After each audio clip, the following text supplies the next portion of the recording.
Hello, good evening. Ayan, katatapos lang ng exhibition. Pang 3 days namin yun. Tomorrow is the last day. Ayan, nagta-taxi ako because from the venue to the hotel in Radisson, I took always taxi or Uber. Yun ang minsan transportation dito. Ayan, ang nakuha ko ay lady taxi. Dito sa Italy, sa Milan, may mga babaeng taxi driver. Nakaka-amaze lang. Pero sa atin, puro lalaki, diba? Ayan, lady. Lady. Please say hi. Hi! Hi. Hi, Philippines. Hi, Philippines! Diba, ang bait niya.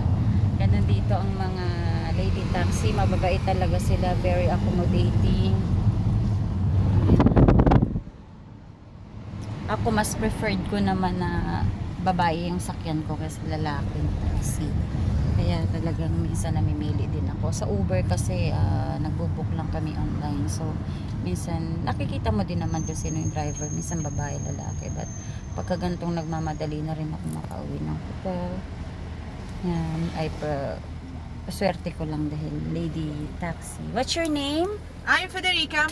Federica. Italia, sa? Yes, I'm Italian. Yeah. I'm born in Milano. Oh, Milano.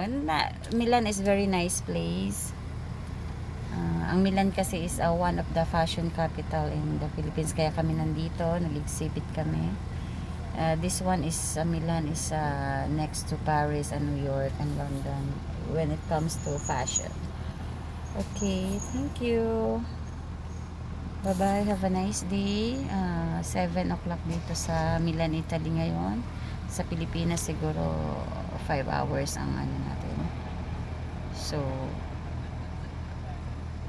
siguro mga 7,